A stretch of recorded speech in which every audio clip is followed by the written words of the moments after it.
Welcome to Fauna of Ancient Egypt.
Both domesticated and wild animals were features in ancient Egyptian bas-reliefs as early as the First Dynasty.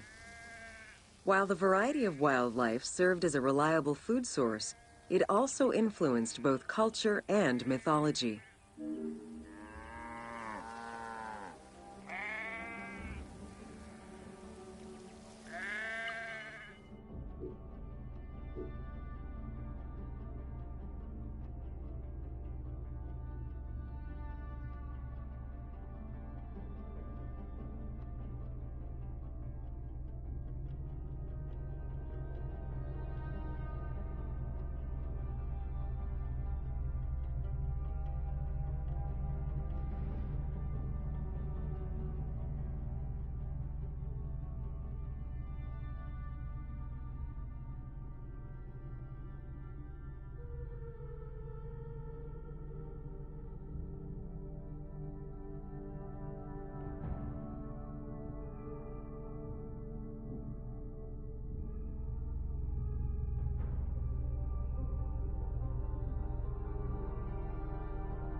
Egypt's terrain allowed for a diverse range of animals, including panthers, rhinoceroses, elephants, and many variations of antelopes.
The Nile was home to many species of fish, along with hippopotami and crocodiles.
The wide variety of birds that populated the riverbanks, from raptors and waterfowl to songbirds, were all cataloged within Egyptian hieroglyphic signs. Encounters with reptiles and insects, such as cobras, scorpions, and scarabs, influenced hieroglyphs and art.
While all animals had sacred meanings, lions in particular represented power and royalty to ancient Egyptians.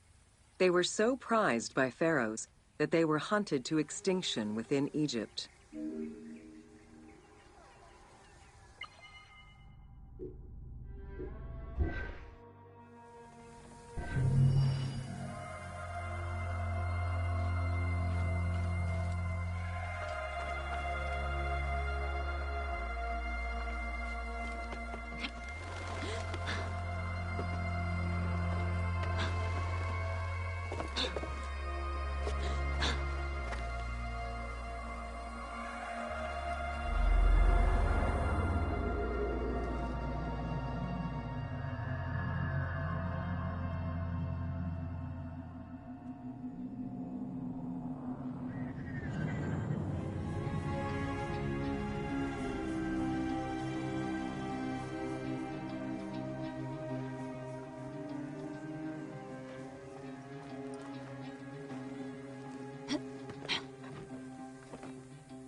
Welcome to Bread and Beer.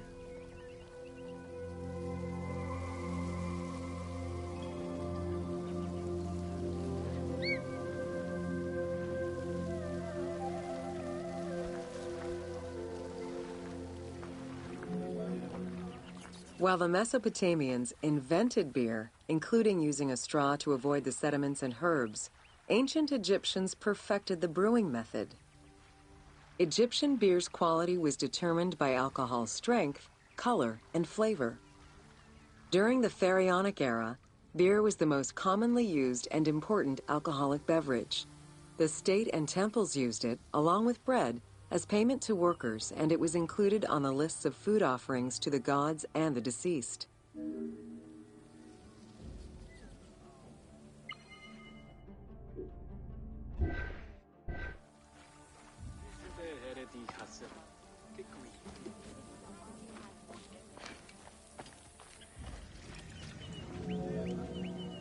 Beer was the popular drink of ceremonies and festivals. The Festival of Drunkenness was even dedicated to it. Considered to be quite nutritional, beer was also significant in the day-to-day lives of ancient Egyptians. Egyptian adults and children consumed beer with all of their meals, and medical texts include hundreds of remedies that contain. It remained the most popular. Recipes for beer varied over time and depended on the quality of the materials. Bakers and brewers typically worked alongside one another at the same workshop or house. Many families often produced the quantity appropriate to their own consumption, with better quality beers produced for festivals and other special occasions. The most basic recipe used malted cereal as the main ingredient. Fruits such as dates were added along with honey and spices.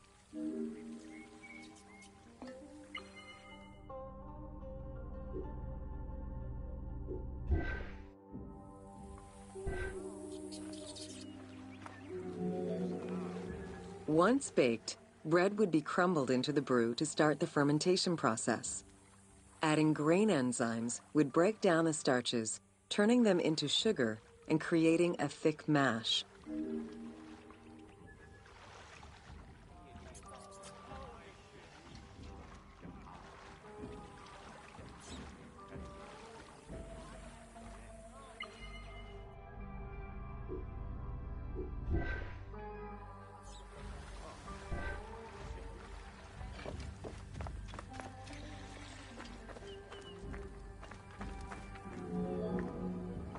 Once ready, the bread and grain mixture was compressed and then strained through a sieve with water into the mix of malt beer.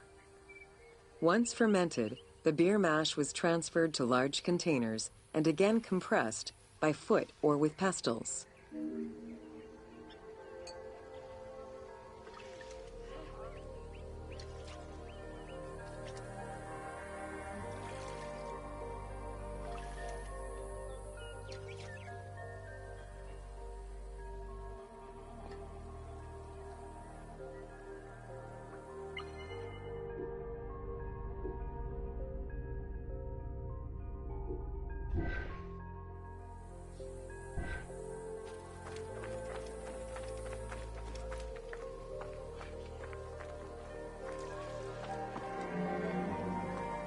Once smooth, the beer was stored in pottery jars and sealed with a clay stopper.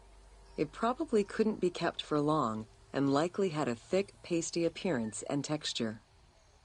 Very little was wasted. Leftover grains were reused to make sourdough bread or combined with the next batch of beer.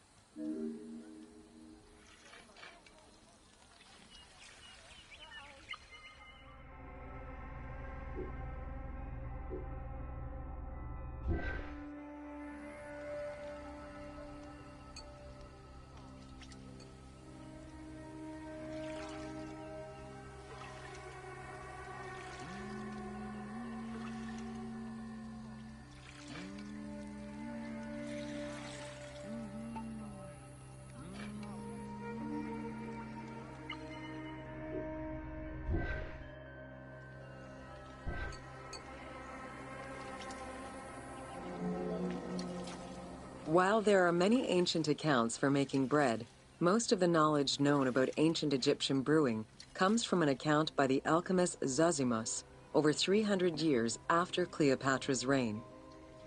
More recently, Dr. Delwyn Samuel, an archaeobotanist, has proposed alternate antique techniques to brew beer.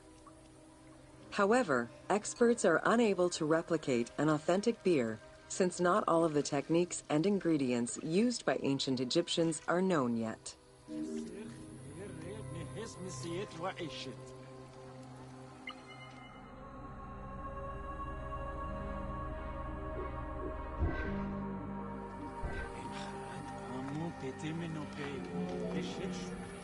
Food was prepared on the floor until the Middle Kingdom, when cooking benches were introduced. The introduction of durum wheat improved bread quality, meaning that the upper and middle classes ate better. The poor, however, still made do with a diet consisting of a gruel made of vegetables, softened bread, or barley.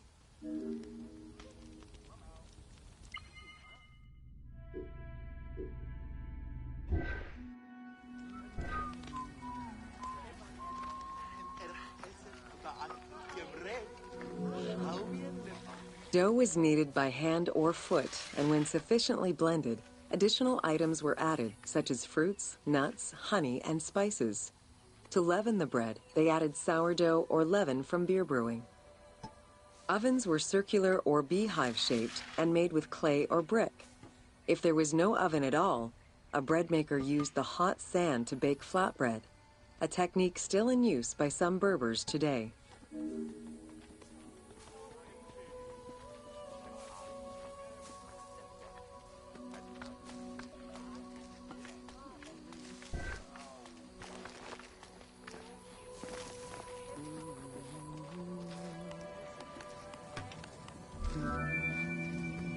Ancient Egyptians always had to fight off the omnipresent sand particles that were blown towards them. Despite their best efforts, sand regularly made its way into their food. Additionally, particles from the grain-grinding stone tools and ovens they used also contributed to attrition and prematurely worn teeth. The team tried to portray this through toothache animations and commoners sweeping sand off.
Welcome to the Egyptian household.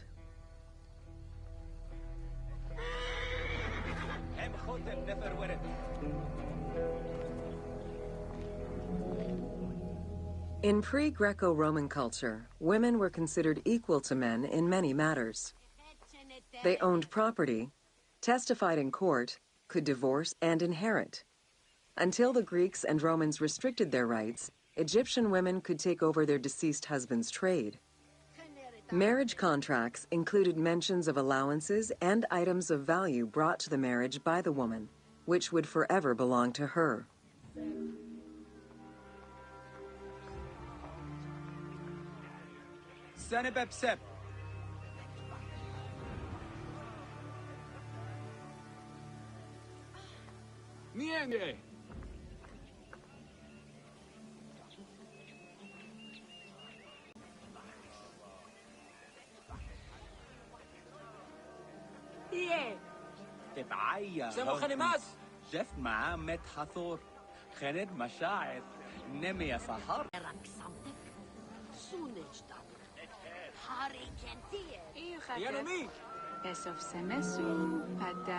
Certain professions were open only to women, such as weaving or professional mourning, while others were available to both genders, including working as servants for the rich households.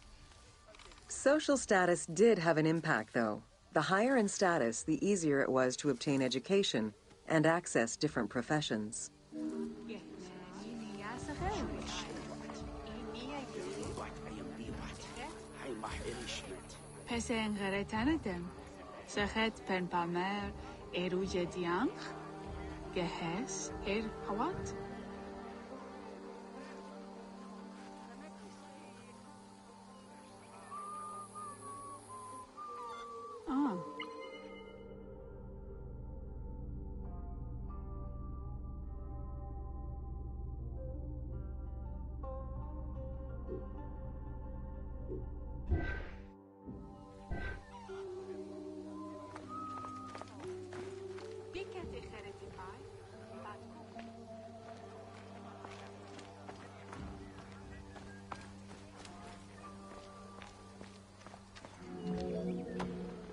Homes were generally composed of 3 rooms. First, there was the entrance, furnished with a small bench of brick, probably intended for a statue and protective divinity. Then there was the ceremonial room, meant to receive guests. The last room was either a bedroom or kitchen. Furniture consisted of basic chairs, desks, and storage. Tables were not used for family dinners. Instead, each individual had a small table of their own.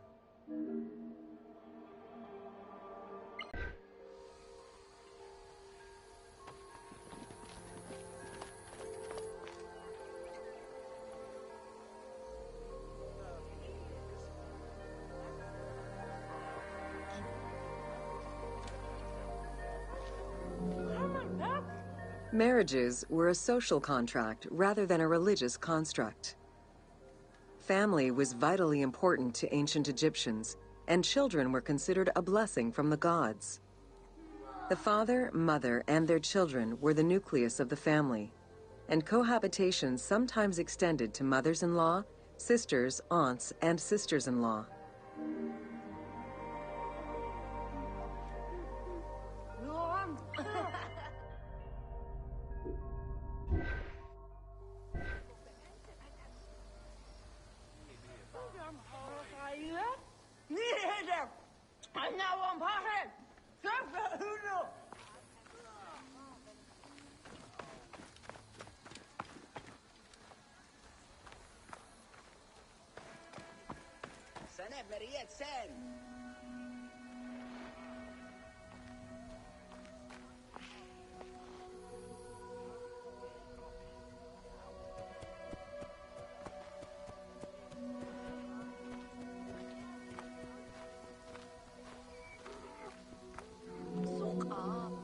Status and wealth played a large role in the style and size of ancient Egyptian homes. Commoners' houses were built with sun-baked mud bricks. Wealthier homes were often painted in white and decorated with various motifs.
Town officials and the rich lived in mansions with numerous rooms that were luxuriously decorated. Only temples and tombs meant to last for all eternity were built with stone.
Funeral stone inscriptions focused on the main member of a household.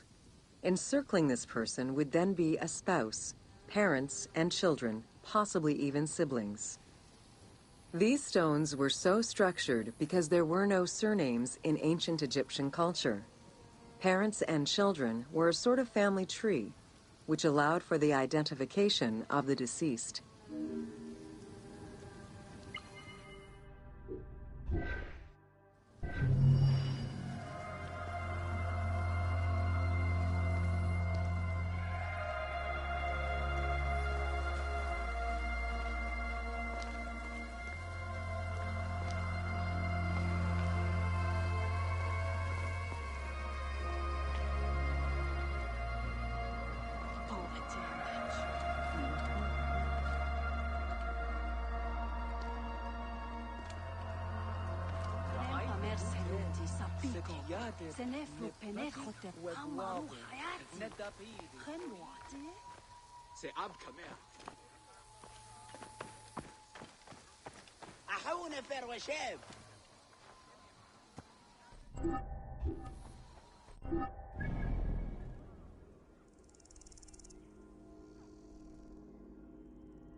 Welcome to The Importance of Mummies.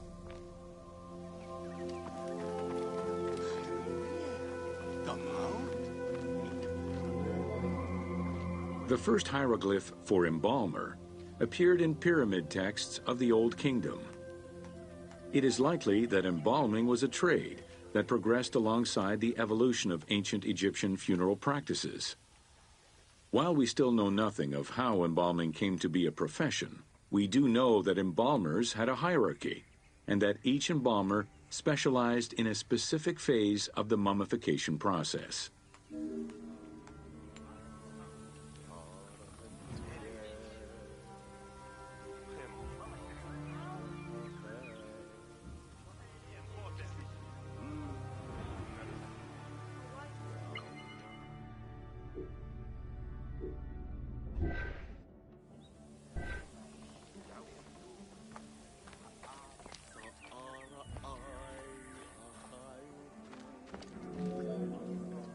The mummification techniques were jealously guarded by embalmers from generation to generation. Despite their efforts, Herodotus and Diodorus discovered their methods in late antiquity, but historians were skeptical about the validity of the texts. It remained a mystery until two teams of modern medical legal scientists confirmed the process in 1994 and again in 2011.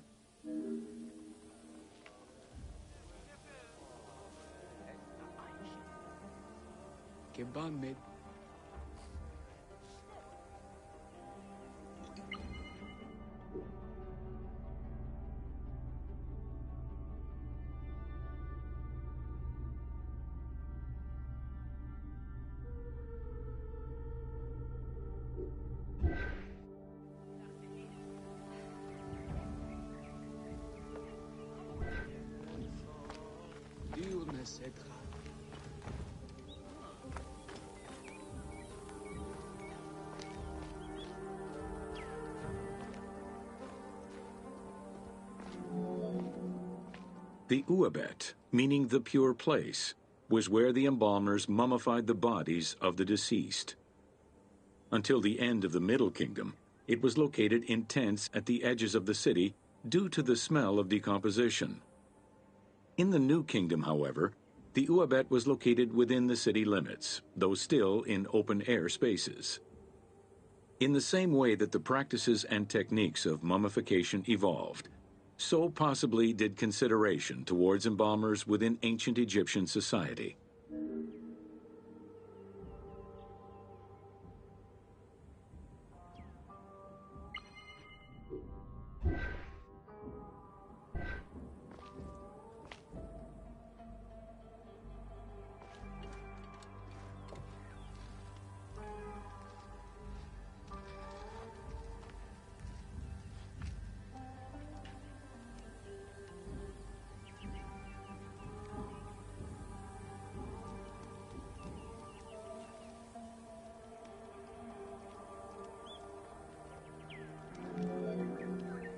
The pharaoh had access to the most elaborate of mummification rituals.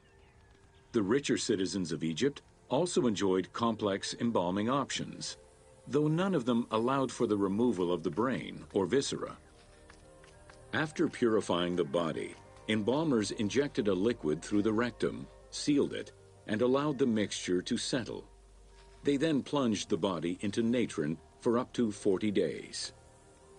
Once the body was dried, the seal was removed, and the entrails flowed out with the injected liquid, leaving the skin and bones of the deceased to be wrapped in linen and returned to the family for burial.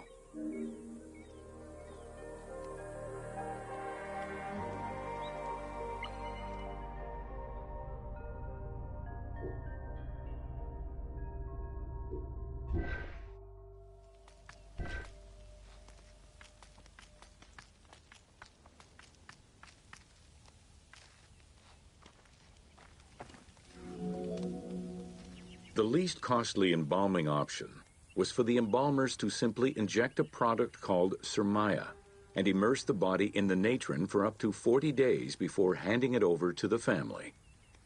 For all those who could not afford any embalming process, desert burials offered a pauper's alternative to preserve the bodies of the dead.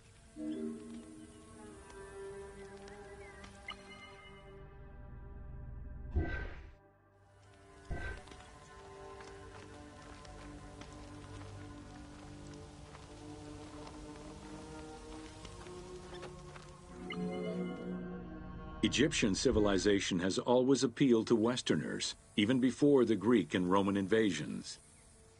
As early as the Middle Ages, mummies discovered by travelers were often sent back to Europe. Curio cabinets, dating from the 16th and 17th centuries, usually included pharaonic artifacts in their collections.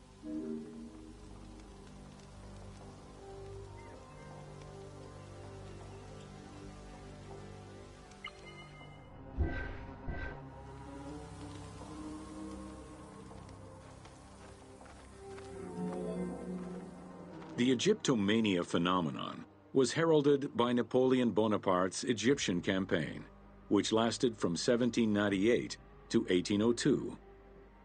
The following years were marked by a resurgence of interest from rich enthusiasts and scholars who exposed Egypt to the general populace.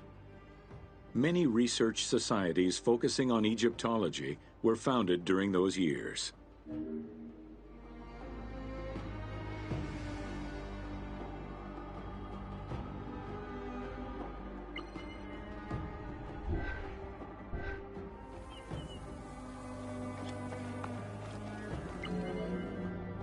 By 1868, mass tourism began in Egypt under the aegis of the Cook Agency.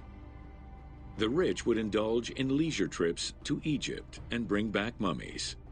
Upon their return, they would organize evenings that consisted of unpacking mummies and removing strips of linen and amulets layer by layer. These were considered the shining cultural events of the season. The Egyptian collections of many a museum were founded as a consequence of this mass pillaging.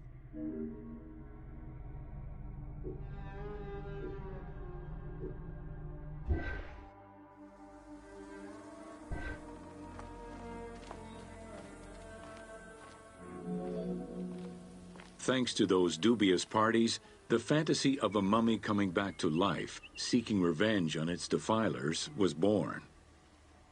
The mummy malediction myth has remained steady in popular culture ever since, particularly in written media and cinema.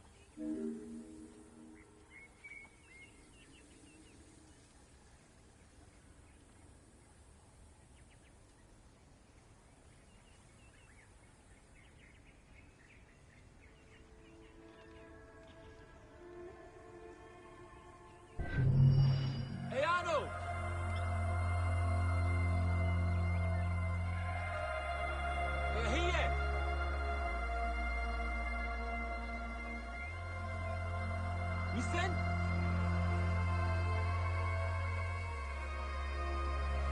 يا نوسن.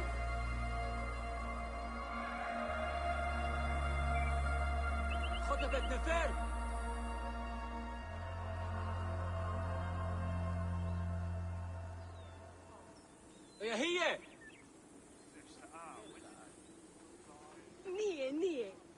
ميسن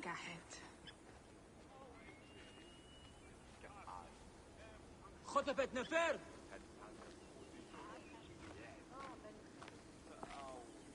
يا نميت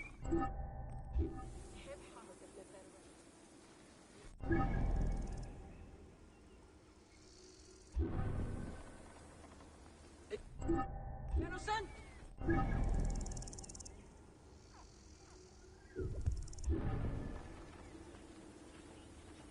هب خطت نفر ورد إنك واسط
هي نجخرت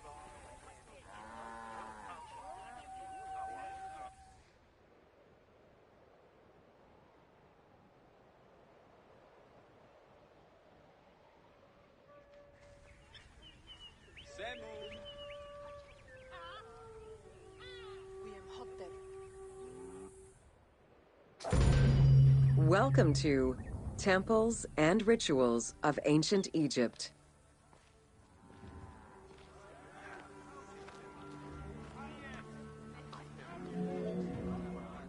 During rituals and festivals, the god was carried on a solar barge between the areas of a temple or the temples of different cities. Funerary carvings and paintings covering thousands of years, as well as the Book of the Dead, depict the same ship and oar design. Solar barges have been uncovered near or within several pharaohs' tombs. They were intended to carry the pharaoh into the afterlife.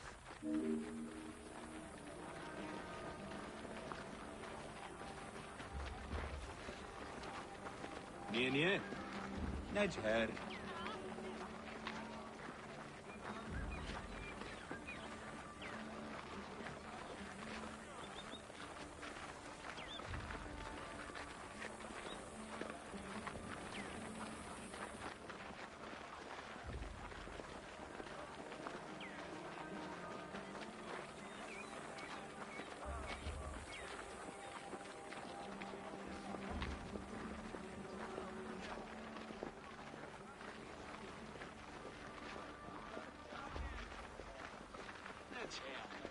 نجهر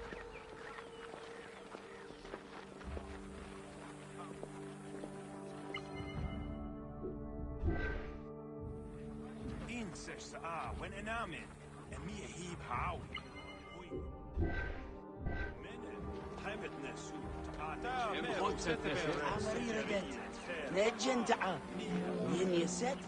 Ancient Egyptians believed that Ra, the sun god, traveled the skies in a boat known as the solar barge. The solar barge was believed to cross over to mythological lands. You Her never meant it. What's you knew?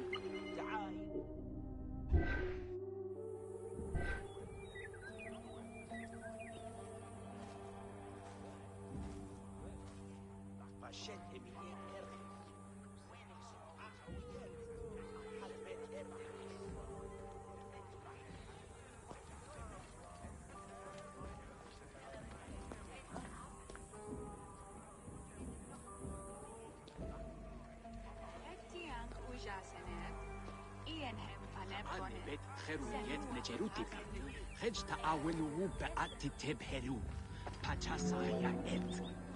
The god Ra believed mankind was conspiring against him. He ordered Sekhmet, the lion-headed war goddess, to kill all humans. To his chagrin, Ra quickly realized that with all humans gone, there would be no one left to worship him. In order to stop the rampaging Sekhmet, beer was brewed and dyed red with pomegranate juice to resemble blood. Sekhmet drank every drop of the brew she could find, eventually passing out drunk. When she awoke, she was calmer, and her lion visage had changed into Bastet. The Festival of Drunkenness was celebrated in honor of that myth.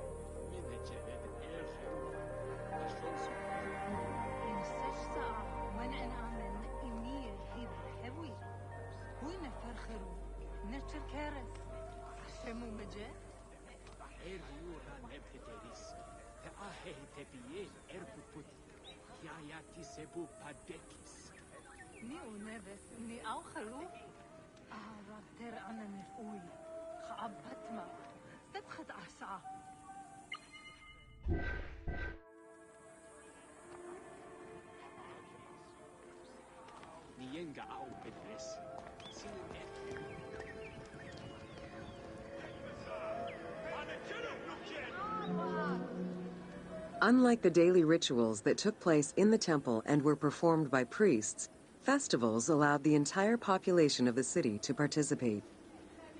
Festivals helped mark the passing of the seasons in the agricultural calendar. In reflecting the cycles of life, festivals offered a sense of consistency and structure for the regular citizens, thus reinforcing the sense of order that pharaohs were to provide for the citizens of Egypt as part of their godly duties.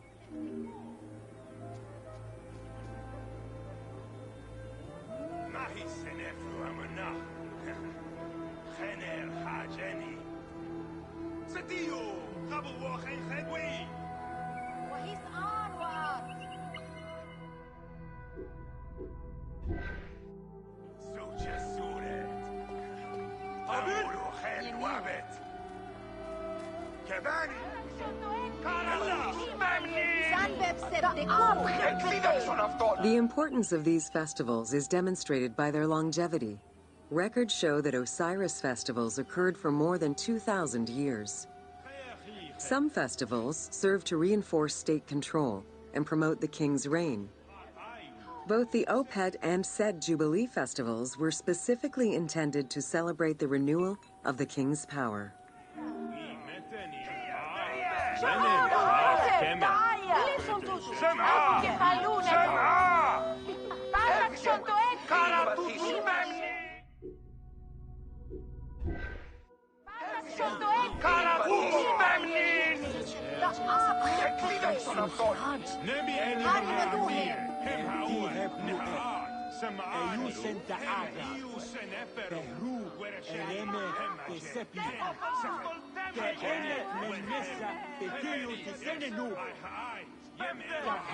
Several types of priests, scribes, and servants.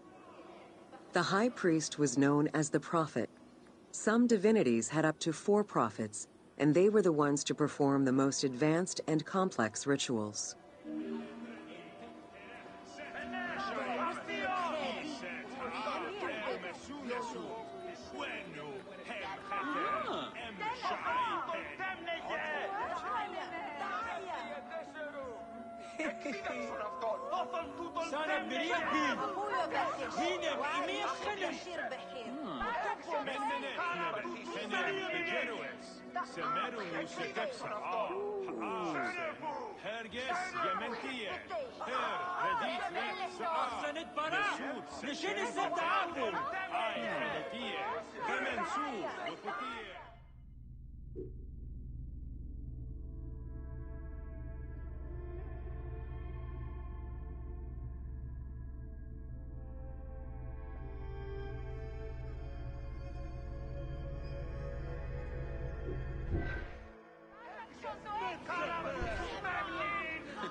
Egyptian priests were not confined to solely religious tasks, and in fact had crucial roles in Egypt's administration, most of which served to reaffirm the pharaoh as the proper vessel for the gods. Their focus within the temple was centered on the proper conduct of daily divine rituals, rather than as custodians of dogma or the indoctrination of individuals.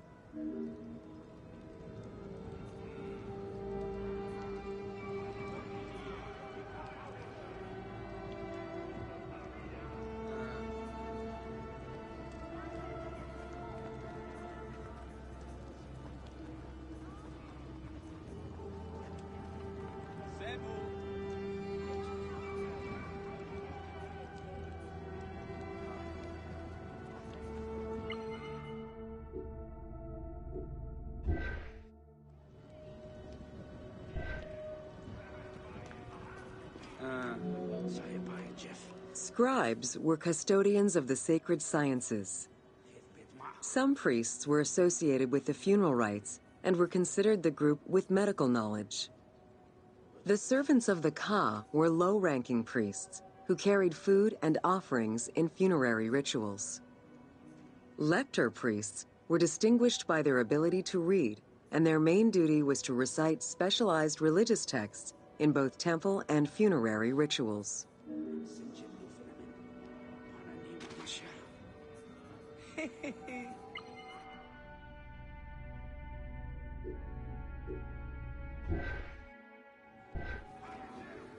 هوتي مسحنة سنف شو ما تشعن وقت يو ينبات أيام بيبات هاي ما حقريش مت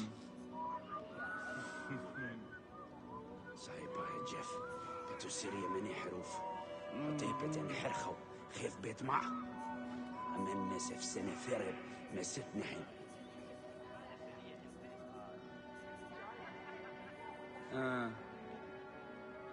بتحرو شويثي دعو حد خمو صايني بغلة حرحرو شد شمحرات سمسو سمرو خم خطب نفر ورد حرتناخ في خينات رد نفني تعطي مو ورصحات وسنجا خاوت وشيبحو إيو إي حناين شن هي الخاو بناختي يا نومت خنمس معي بح سبوعتي حيات مسنجد لوفنا من فانا نيمة مشا جهودي مسنة سنف شو ما تشعل وقت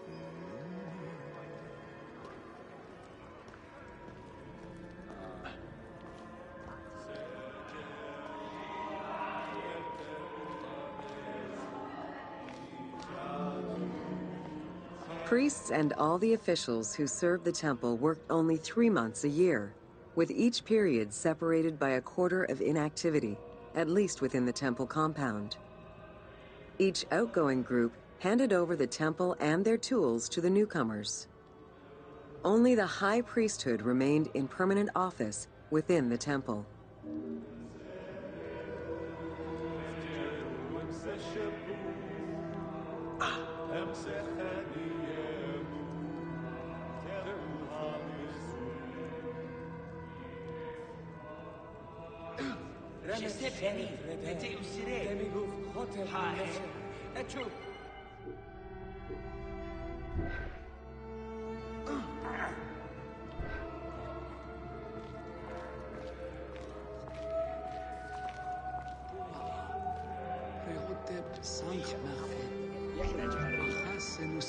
The most sacred part of the temple was referred to as Jeser Jeseru, the Holy of Holies.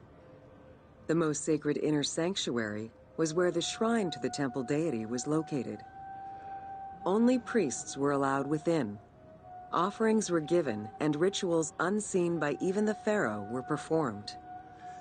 While the team chose to allow any character access to this space in some game temples, normally it was reserved for priests alone.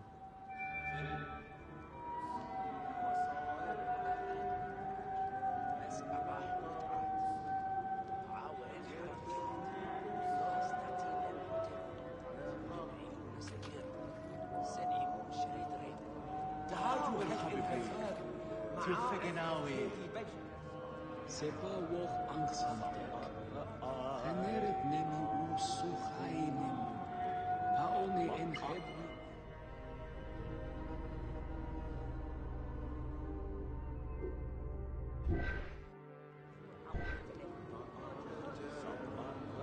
Anknemi enipan. Bumaa. Rehotep sank machet. Achas enuseret minete.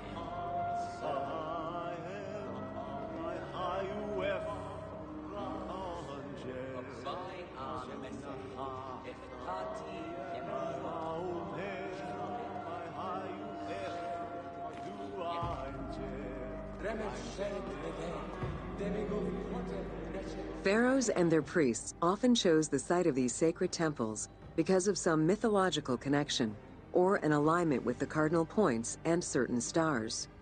Once selected, a foundation ritual was performed.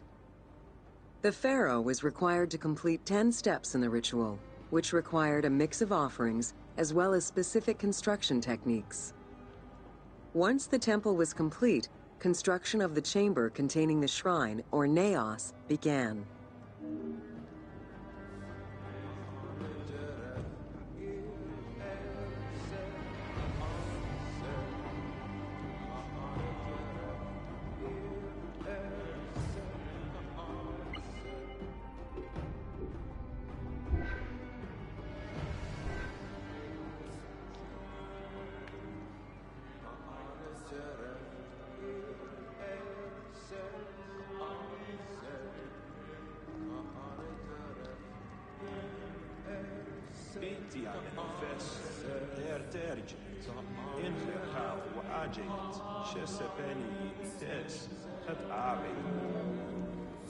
The naos was where the god statue stood. The representation of the deity was usually in stone or wood and decorated with gold, silver, and precious stones. Smaller temples had only one naos, while larger complexes, such as the Temple of Karnak, had many chambers to honor gods, such as Amun, Ptah, and Osiris. Each statue was believed to be a receptacle for the presence or essence of the god's Ka, enabling it to take a physical form. Through the statue, the god came to the shrine to eat, drink, and communicate with the pharaoh, or with the priests standing in for the pharaoh.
Welcome to Ancient Egyptian Fashions.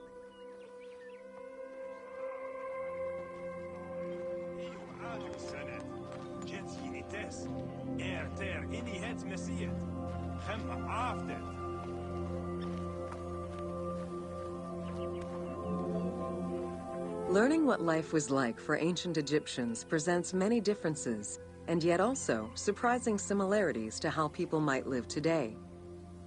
Understanding the daily lives of regular citizens so many thousands of years ago is ultimately what connects us as human beings.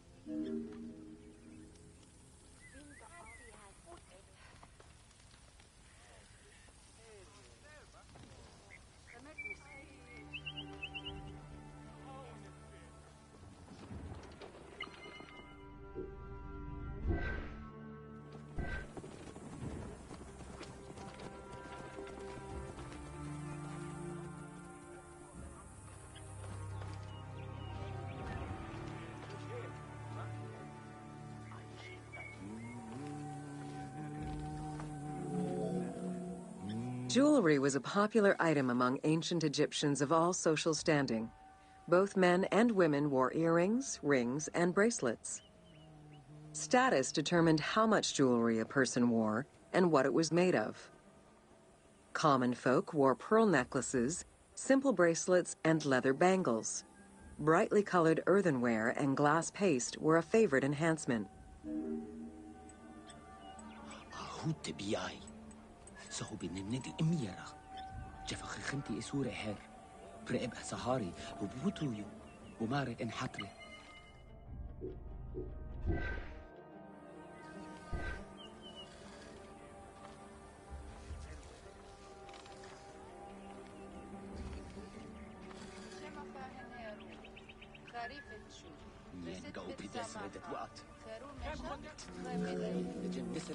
The jewelry of the elite was made from gold, silver, and other precious stones.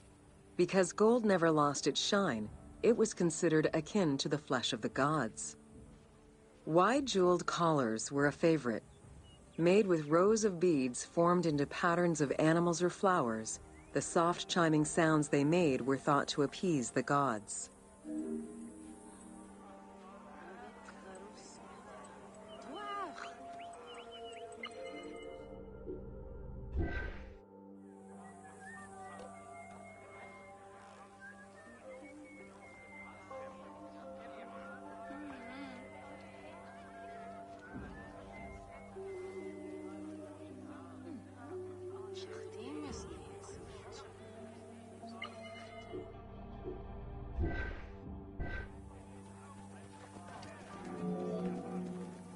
Though idealized, tomb paintings are a catalog of the changing fashions of ancient Egypt from the Old to the New Kingdom.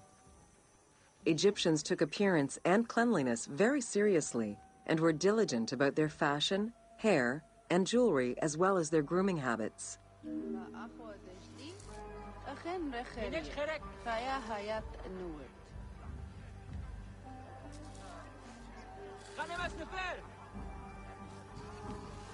مشير شنبت ياروت مش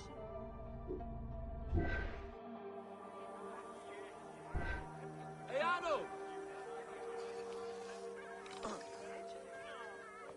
أخم نوبي بأخو دجدي أخم رخل خانة مسنفة. The fabric of ancient Egyptian clothing was almost entirely made from various grades of linen. Linen was commonly white, draped over the body, and cinched at the waist, though some garments were sewn or tailored.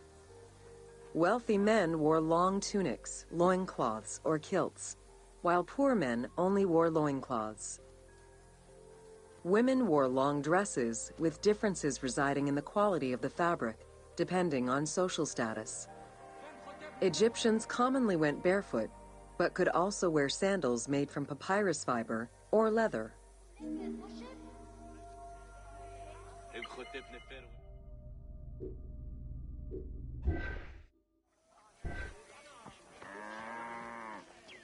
Sanet Marietsen. Semu. Khor an khaha. Akhui jasenusri. Ianu. Ibu. Kaash butahamun. Sanet Marietsen. Cosmetics, including concoctions to prevent body odor and bad breath, were an integral part of everyday life for Egyptians. Used by both men and women, cosmetics were used as moisturizing ointments and sun protection as much as for beautification. Red ochre, a natural clay, was the most readily available cosmetic to tint lips and cheeks. Henna was used on nails and lips, and as hair coloring. It was also favored by richer women to decorate their palms and the soles of their feet.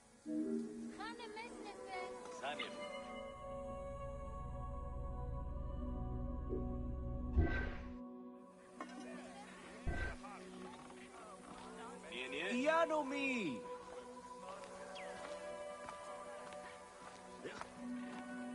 Hem khotep nefer weret. Egyptians believed kohl had magical powers, wearing it as black eyeliner to protect their eyes from the sun and to prevent eye infections from particles in the flooded Nile River. A special green kohl, made from ground malachite, was worn for ceremonies and religious rituals.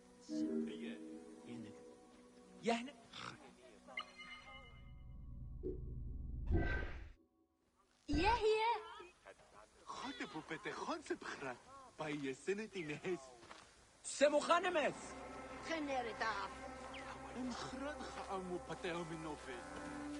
Khanemes Nefer!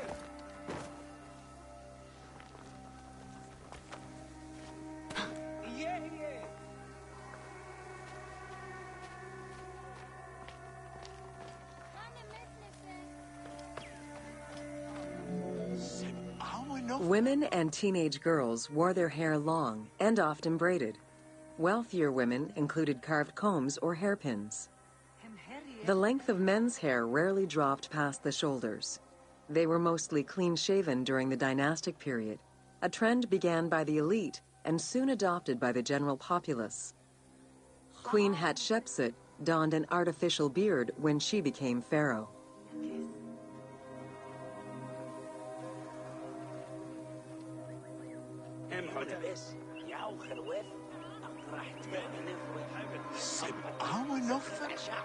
بعطسيا أنعوم هي رتست Hem erh. مي Sonnet.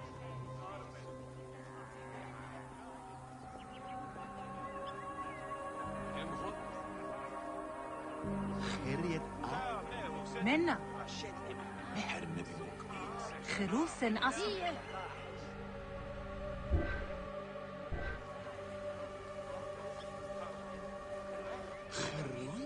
نية Tabau. سبعة ونوخر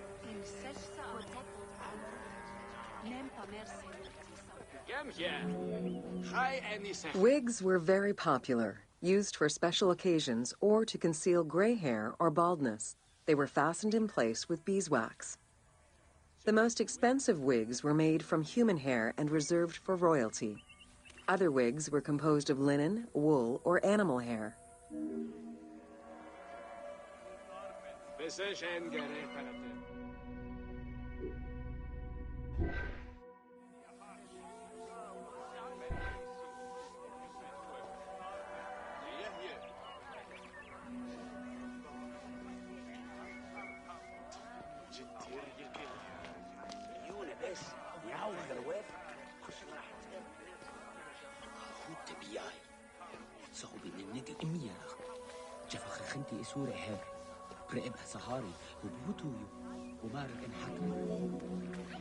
Prepubescent children generally had their heads shaved. Young girls kept some strands intact, while young boys had a braid worn on the side.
Welcome to Roman Forts.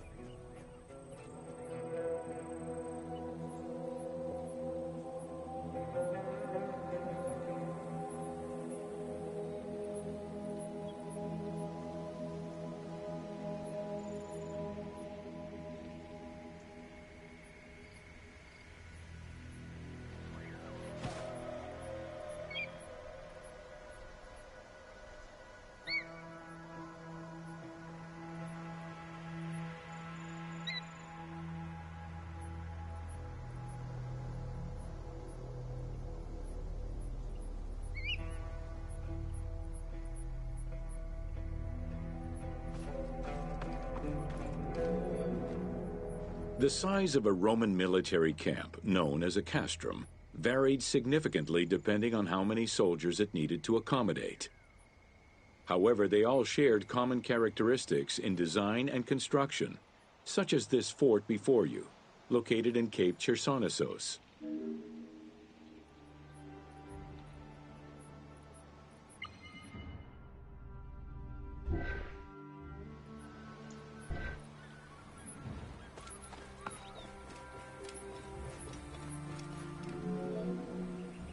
Rectangular in shape, the forts were heavily fortified by ramparts and a ditch system. The walls were reinforced with parapets, essentially an extension at the roofline which allowed a protective barrier for patrolling soldiers. Depending on the availability of materials, some forts were built with stone, timbers, stacked turf, and particularly in the eastern part of the empire, baked brick.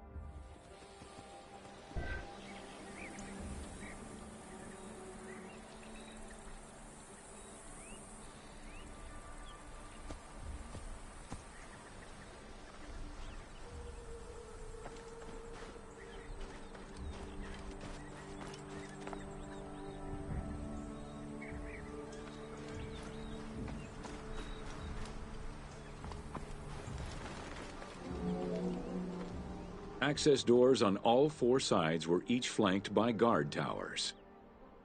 The commanding officer was positioned in the middle of the camp, giving him a clear view of the troops and the main gate.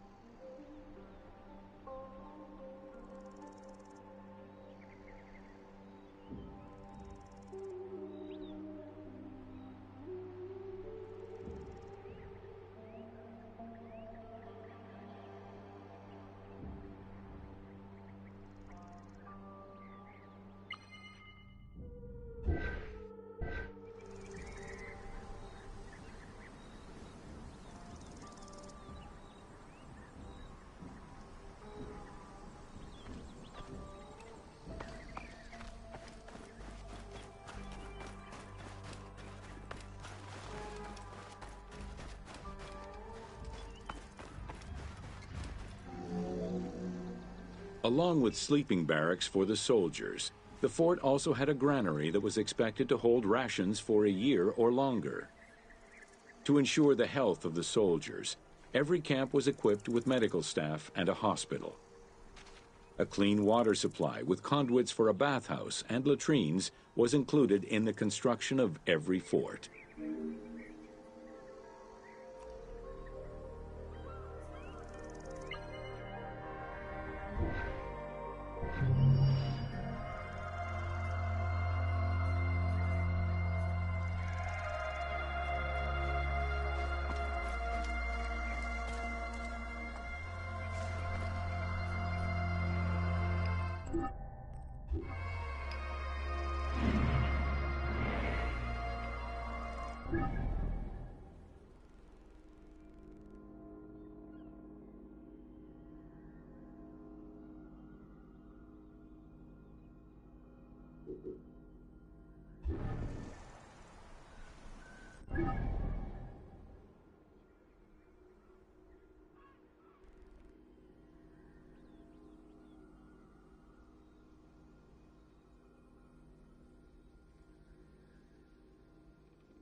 You